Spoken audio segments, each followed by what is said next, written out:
Hi, everyone. Welcome to this edition of Think Suburbia, the podcast of the Suburban Virginia Republican Coalition. I'm Jill Cook, one of the founders of SUV GOP and co-host of the podcast. And with me is Mary Campbell, another founder of SUV GOP and my co-host today. Our guest is Winsome Sears. And Mary, would you like to welcome Winsome? Thank you, Jill. Winsome, good morning. We are delighted to have you with us today. Winsome Sears is a former member of the House of Delegates. She was elected from a Black district as a Republican. Congratulations on that. That was not easy, I'm sure. We know that you are also a wife, a mother, a veteran, and also a business owner. So would you like to tell us a little bit about yourself today? Yes. Well, good morning to you all, whatever time of the day it is for you. Hello. I'm so grateful to be in front of you because, it gives me another opportunity to, well, not anyway, meet people, in this time of COVID, but to let you know who I am and what I stand for. So thank you so much for this opportunity. So to get right to it, my name, of course, is Winsome Sears. I am, as you've heard, a former delegate to the Virginia House of Delegates, the old House of Burgess, which, as you know, is the oldest continuously serving legislative body in the entire New World. Started right here, folks, in good old Virginia. So I was elected to that esteemed body. I would say it was a 54% Democratic district, a Black district. And I was elected as a Republican, and I was told I should run as an independent. And I said, well, I'm not an independent. I'm a Republican. And I can't lie to the voters. And so I ran as a Republican and I won, because I believe that I presented certain values that we all share. And a lot of us sometimes, especially, people who look like me, don't realize that they're actually Republicans. And so we have to go find those folks and get them, because I tell you, it was George Bush Sr. who found me when I was living in California and I just had my last baby. And, he had a commercial. This is just to date me, but Dukakis had his commercial and he said he was going to expand welfare. He was going to expand abortion. And he was going to raise our taxes. And I thought, I don't believe any of that. And then George Bush, the father, came on with his commercial right behind it. And he said, I'm going to cut your taxes. I don't believe in abortion, and I'm going to try to get rid of it. And then he said something else that blew my mind. And he said, if all you ever have is welfare, you will never have anything to pass on to your children. I said, oh God, I'm a Republican. You see what I mean? I didn't know. And so we have to go and make that case, because we in the Republican Party, folks, we're going to need new voters if we're going to win. I'll give you a quick synopsis why I say that. Because, President Trump, he got 44.9% of the vote in Virginia to the Democrats 50-something.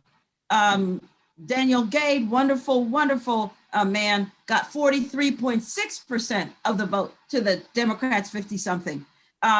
When Gillespie ran, he got 45% of the vote to the Democrats 50-something. So listen, that's telling us we're hitting that wall. And that wall says that's all of the Republicans, all of the Libertarians, just about, all of the Tea Party patriots, and all of the Republican-leaning independents. Folks, that's it. That's our universe. That means we have got to go get new voters. And do you know where we're going to get them from? The only place, the Democrats. They're in the Democratic Party. They are conservatives and they don't even know it. We're going to go get them. We have to go get them. And in fact, I did get them when I won my seat, because, what I did when I won my seat has not been done where a Republican represents a majority Black district. That hasn't been done since 1865. So I know it can be done. You've got to go make the case. And I also did it recently. This is my booklet, Make Black America Great Again. We stole President Trump's message But you know what resonates? It resonates, and I'll tell you how it resonates. We followed him with this organization. Its official name is actually Black Americans to Re-elect President Trump. And I was the national chair of that. And we went around to the 10 battleground states following the president. And we went into the Black communities, bought time on Black radio, and put it to them on why they should vote Republican. And let me tell you, we and other organizations got 24% of the Black male vote. You understand what I'm saying? It can be done. We need to go get those voters. I can do it. I have a strategy, and we're not leaving the Latino vote behind. We're not leaving the Asian vote behind. We're going to get them all because we have to win. That's exactly right. Those were really good statistics. We saw those in the Trump election. So thank you for doing that. Why? So this is one reason why you're running again? Yes, ma'am. Yes. Okay. Are there other reasons? Yes. Well, you see, after we had won, so many Black voters over to consider the Republican Party, I was looking at our field of lieutenant governors, and I'm thinking, we're just not going to make it. We're going to hit that wall again. We're not going to get past. We're going to lose because we have to win. You see the kind of laws that they're passing, and they're acting as if this is good legislation. I mean, we're talking about legislation as silly as, should we allow bicycles to stop at a stop sign? Is that legislation these days? That's play school activity. Here's another one, which is not silly. Marijuana legislation. Folks, you know what I did and the rest of us did when I was in office? We would look to see, did it work in other states where they were proposing that law? It doesn't work in California, marijuana legislation. It doesn't work anywhere because you know why? Marijuana is a gateway drug. You start with marijuana and then you just progress further and further. And you can look at the devastation it has caused in those other states. But we thought, oh, let's adopt it here. And you know what we're doing now? That means we're going to create a group of people who are beholden to this marijuana. They're going to lose their jobs. And let me tell you, it's already started because I personally have a technician working for me in my small business. I had to let him go. He tested positive for marijuana. And so what that meant was, you can't drive my trucks. You can't go to anyone's home. You're going to burn up the place. You can't be high. And so that's what we're doing now, creating this group of people by allowing legislation. Only after they have problems now, we're going to now come in and have to solve a problem that we created, that the Democrats created. So now they're going to take our money to try to help people who originally didn't need help in the first place. This is the kind of nonsense I'm talking about. And so when we see these kinds of bills come through, I said to myself, we're going to lose. We're going to lose. And the Democrats are really going to put it to us. They're giddy with power. They're not allowing any kind of conversation, discussion, anything. They're going to run roughshod. And we're going to be stuck with this. So I said, you know what? You can either light a candle, as the pastor once said, or you can continue to curse the darkness. And folks, I'm not a victim. I don't curse the darkness. To light the candle is to find the solution. I figured I'm the solution. I'm going to get in there and we're going to change things because we have to. Winsome, it's really exciting to see you so enthusiastic about your campaign, and certainly to have been following a lot that has been going on in Richmond that we are all very concerned about. On another note, I know you have served as Vice President of the State Board of Education. Yes. There is so much going on in our state, or maybe I should say not going on in our state right now. Can you speak a little bit about what you feel or what you see and what changes you might recommend going forth? Well, I want to tell you how, once again, very important the lieutenant governorship is, because sometimes people have considered it an afterthought. Well, let me tell you, in 2012, because we had a Republican lieutenant governor, we were able to get through a bill that was just about parental school choice. It was just there. And if we had not had that Republican lieutenant governor who broke the tie vote, which is what I would do, we would not have had that bill. The Democrats did not want that bill. And let me tell you what this wonderful piece of education did. It gave businesses tax credits to put towards parents to allow them to decide what schools those children should attend. Imagine that. The parents have control of their children's education. And consequently, do you know who uses most of that tax credit? It would be Black parents, urban parents. Do you see what's happening? The Democrats would have tried to keep Black parents and urban parents from getting in and deciding where their children should go. And a Republican lieutenant governor broke the tie and broke that stranglehold. And that is why I know that we can get new voters, because those are Black parents who want parental school choice.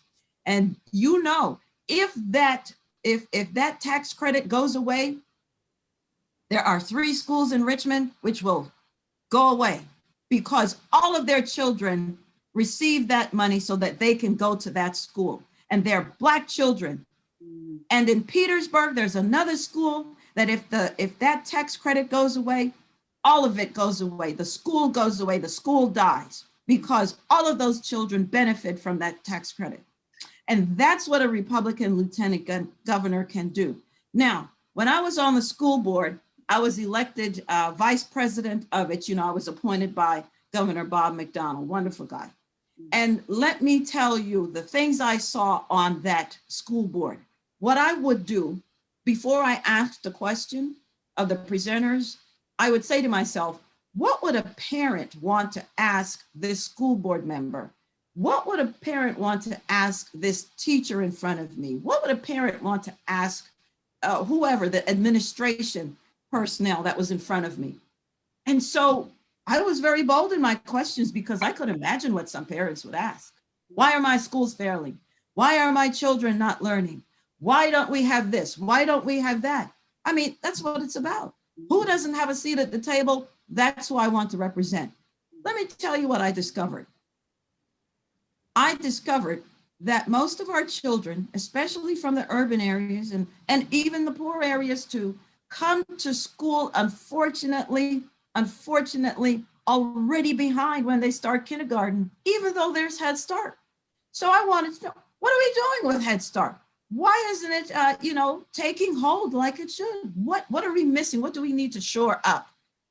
So anyway, they come to school already behind. It takes them 3 to 6 months to catch up. When they catch up, now we can do the regular curriculum. But then guess what happens? Summer happens and we come back to school. That learning is lost. We have to start all over again, catching up. And then we almost never catch up. And then what happens is we get to college, and pretty much that first year of college is spent in remedial education that the children should have gotten when they were in high school. So now we're paying for it, but we have already paid for it in high school. And that's why I'm saying we need parental school choice. We need competition in the schools. And it doesn't mean we're going to get rid of the public schools. No. When you have the money going towards the child, and so the parent decides, let me take this voucher and decide where my child should go, instead of going to that brick building, that wall over there, then what happens is the parent may decide, well, I want my child to stay in this public school. I love it. That's fine. Or I may want to homeschool. That's fine. Or I might want to send them to the private school over here. Equally fine. But the decision is now the parents and not the zip code and not the government. Because when I went to college, I borrowed money and the financial aid. And the government didn't tell me you must go to that school and that school only. No, it ensured that the teachers were accredited, the schools were accredited, the bonded, licensed, all of that good stuff. And then it told me, go ahead and go. Mhm. Why can't we have that as parents? Am I not worthy enough to decide where my child should go? That's all I want. And let me finish with this on education. There is a PISA test. It's an international test of 15-year-olds all over the world. The US competes in that test. It tests a 15-year-old's knowledge on science, math, and reading levels. And let me tell you, do you know that there are 30 countries, 30 countries that do better on that test than the United States? How did we get there? Wow. But we have room for critical race theory. We have room for critical race theory. Are you kidding me? Mhm. But let's bring it home. There is the nation's report card called the NAEP test. It tests the advancement of the reading and math skills of fourth graders and eighth graders. I don't need to tell you, we are failing miserably. And now we have this problem at Thomas Jefferson High School, where the Democrats are saying there are too many Asians at Thomas Jefferson High School. We need to stop some of them from coming, and we need to have quotas so the Black kids and everybody else can get in. Is that how we do education? Don't we say to ourselves, well, what are the Asian kids doing? They're doing it so well. Why don't we try to replicate that? No. Instead, the Democrats drive a wedge between the races. Yes, I understand we're all the same race. I'm just, for the sake of argument. And they drive wedges between the races so that they can come in and save the day. See, this is why you need us. No, folks, this is not the way to do it. So we need to get rid of critical race theory. We need to stop this divisiveness among the races in education. And we need to get the kids learning something. But more than that, we need the schools open. The private schools have been open all this time, 5 days a week, a whole year, not the public schools.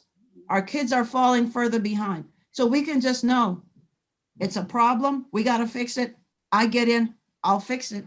We don't have time to waste. Absolutely. You know what? I could not agree with you more on all of that. It's so amazing to me that the Democrats, the party of choice and the party of bringing up minorities, do everything possible to not do that. And my son, being a graduate of Thomas Jefferson, thankfully escaped. He graduated before the real damage was done, but the damage was being started while he was there. And it is insane to me the way they approach that, a STEM school. Anyway, thank you for pointing that out. We really appreciate that. You'd be great at solving these problems. I mean, school choice, absolutely. So I'm going to switch to another topic right here real quick. So immigration issues are a hot topic here in Virginia, across the nation. You yourself are a legal immigrant. So we'd love to hear your story. And then can you contrast the policies with between the Democrat administration and what Republicans would do to help with that issue? First off, I want to say this to you because for a long time in my political career, I was told, Winsome, you don't fight with people who buy ink by the barrel. It's an old political saying. Well, let me tell you, folks, it's time for us to do that fight. Do you know why?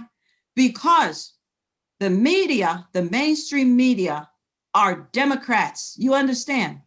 When you look at a talking head on CNN, CBS, whatever, NBC, whatever the alphabets are, they are Democrats. Just picture Nancy Pelosi saying those things because they get their talking points from her, from the Democratic leadership. And so we must put the fight to them because it's propaganda.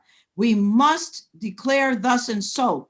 They said when President Trump was in office, the kids were in cages. Don't you know that I looked yesterday at the national news? Well, the National Democrat News is what we should call it. Right. Those are the same facilities that they called cages. Now they're called beds. Beds. Now they're called institutional areas. institute, and they're showing the beautiful beds that the kids are in, the wonderful playing areas for soccer, and the education that's going on. It's only 2 minutes later that they tell you President Trump had built these facilities for the children. You see what I'm saying? Yep. So this is the hypocritical stuff on immigration we're talking about. Now, my father came to this wonderful country in 1963 at the height of the civil rights movement. I asked him, why did you come? He said, because this was where the jobs were. This is where the opportunities were. He came with $1.75 in a suitcase. You don't get any poorer than that. He put himself through school because he took any job he could find, started his career, got the American dream, became even a landlord, retired, built a home in another state, has his guns in a house I keep telling him is too big for him. He tells me, leave me alone. It's my money. And so I say that to say, if you can't make it in America, you can't make it anywhere. And you know those folks that are trying to get across the southern border, you know why they're trying to come? Because they know the same thing. If they get a foot on American soil, just a foot, their lives will change forever. Their lives will go this way. It's a trajectory, folks. Opportunities abound. I say you have to do it the right way. You can't get somebody else's social security number. You can't steal that. You can't break the laws of the country before you come. We have to know who's coming to our country. The folks are just crossing the border, being let through. But hello, did Joe Biden not tell us that COVID is a problem? They're just letting them through with COVID. And we don't know who's coming. My father had to stand in line, had to prove he was not going to be a burden to the taxpayers, had to get his vaccines because, smallpox and all this was a problem at the time. Had to wait even after his paperwork was all set until the US said, okay, time to come in. Everybody else just streams across. It's not fair. And our social services are already hurting. Our border towns are already hurting. And do you know that 75% of legal immigrants are upset that this is being allowed to happen? Because I tell you, all of these illegal immigrants coming across the border, they're dampening wages. Do you know who it affects the most? It affects Latinos and Blacks. Right. So that's one way that that President Trump caused real wages to rise, because the illegal immigrant population either left the US or was stopped at the border. Now, if you have a perfectly good asylum request, that's one thing. But when you're coming for economic reasons, that's not a good enough asylum. I'm sorry. Winsome, we know that as we get through our primary season here, that you will be facing a Democrat in November. And so we would like to know, is there anything specific that you think gives you the advantage over the Democrat nominee? First and foremost, folks, Virginia is a bellwether state politically.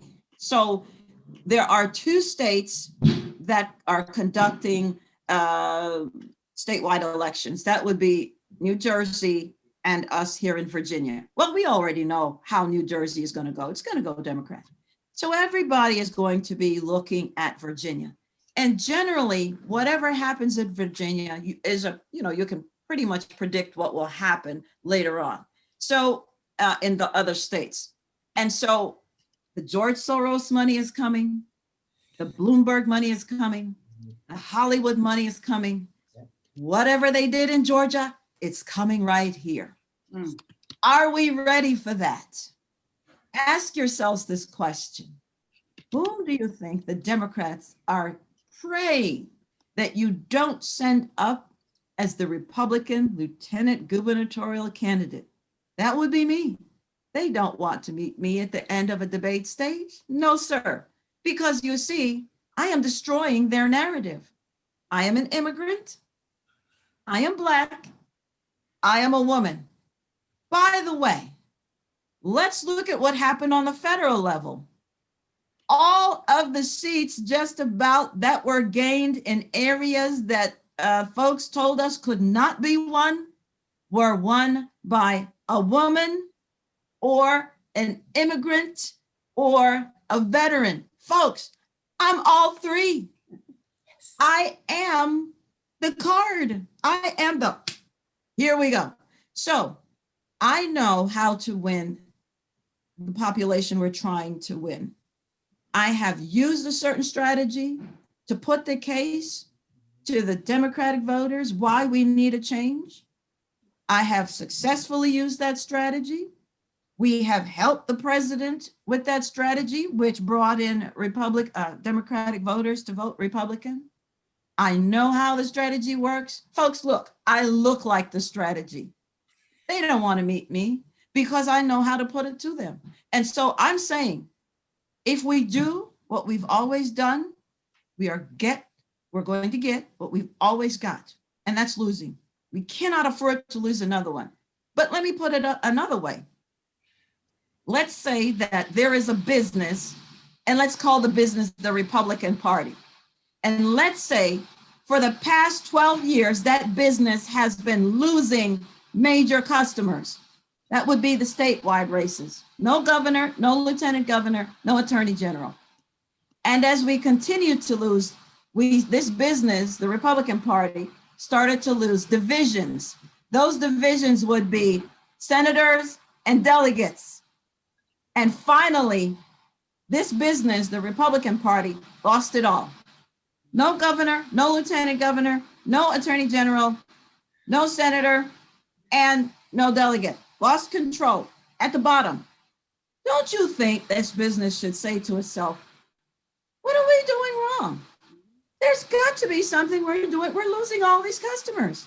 We're at the bottom. But folks, there is hope. When you're at the bottom, there's nowhere to go but up. Up, up, up. There is hope. Look up. Because if we say to ourselves, well, we keep losing, there's no sense in voting, what is the point of it? Self-fulfilling prophecy. Then we deserve what we get.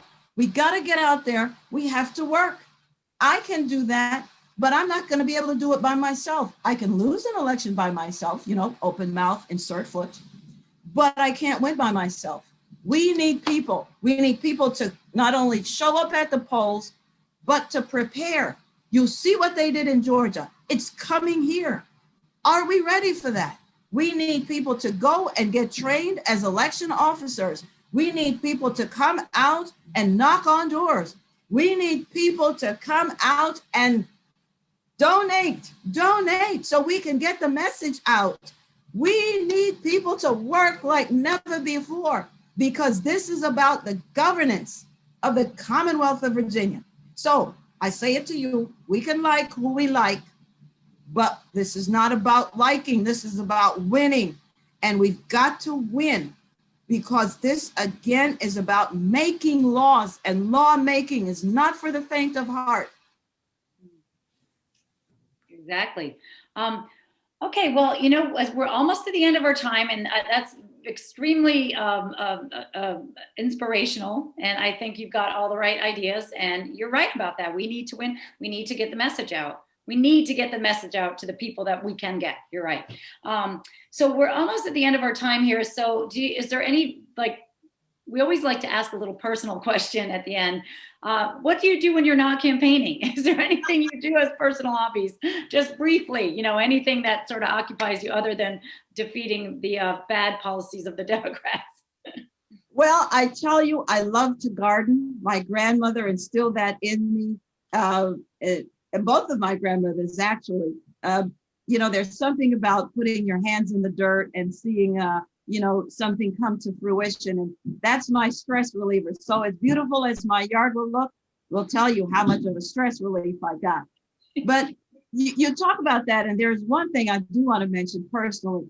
I led a Bible study at a men's detention center for every week for 2 years. And that's about getting your hands dirty, changing lives, seeing a metamorphosis. I loved it. I loved it. I loved it. And also when I was director of a women's homeless shelter, I love to see the transition that I could do, because once again, when you're at the bottom, there is nowhere to go but up. And I love doing that, getting my hands dirty, affecting people's lives. I love it. Wow. Winsome, thank you so much for being with us today. As you know, we are the SUV GOP group that covers many Republican districts or districts here in Northern Virginia. So thank you so much. We wish you the very best as you move forward with hopefully getting the primary nomination for the Republican Party. So thank you again. And should somebody want to get involved in your campaign, Winsome, how would they do it? Would you have a website that you'd like to share? Yes, absolutely. Go to winsomesears.com.